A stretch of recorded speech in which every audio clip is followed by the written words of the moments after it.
Hi అండి. ఈరోజు మీకు నేను ఆలు ఫ్రై ఎలా చేసుకోవాలో చూపించబోతున్నాను. సింపుల్‌గా అండ్ క్విక్‌గా అయిపోయే ఈ రెసిపీ ఎలా చేసుకోవాలో చూసేద్దామా? దానికోసం ముందుగా మనం ఎండుమిర్చి, కొత్తిమీర, ఆలు, కొన్ని పోపు గింజలు, పచ్చిమిర్చి, కరివేపాకు, వెల్లుల్లి రెబ్బలు తీసుకోవాలి. మనం ముందుగా ఆలుని పీల్ తీసుకొని చిన్న ముక్కలుగా కట్ చేసుకొని పెట్టుకోవాలండి.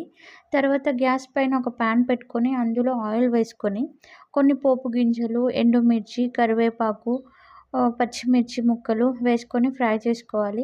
ఇలా ఫ్రై అయిన తర్వాత ముందుగా కట్ చేసి పెట్టుకున్న ఆలు ముక్కలు వేసుకొని అందులో కొంచెం పసుపు వేసుకొని వీటిని బాగా ఫ్రై చేసుకోవాలండి. ఇవి ఫ్రై చేసేటప్పుడు లోలో మీడియం ఫ్లేమ్‌లో పెట్టుకొని ఫ్రై చేసుకోవాలి. హై టు మీడియం ఫ్లేమ్‌లో మాత్రమే పెట్టుకోండి. లో ఫ్లేమ్‌లో పెట్టుకుంటే ఇవన్నీ ముద్దగా అయిపోతాయి. అందుకనేసి హై టు మీడియం ఫ్లేమ్‌లో పెట్టుకొని బాగా ఫ్రై చేసుకోండి. వీటిని గోల్డెన్ అండ్ బ్రౌన్ కలర్ వచ్చేంత వరకు వీటిని ఫ్రై చేసుకోండి. తర్వాత ఇందులో కొన్ని కచ్చా పచ్చాగా దంచుకున్న వెల్లుల్లి రెబ్బలు వేసుకొని ఫ్రై చేసుకోండి.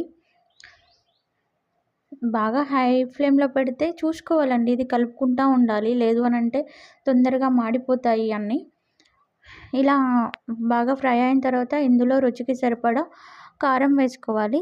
కారం వేసుకొని ఇందులో కొంచెం కొత్తిమీర వేసుకొని మొత్తం కలుపుకొని ఒకసారి సాల్ట్ సరిపోకుంటే సాల్ట్ వేసుకొని అడ్జస్ట్ చేసుకోవాలండి. అంతే, ఎంతో రుచికరమైన ఆలు ఫ్రై రెడీ అండి.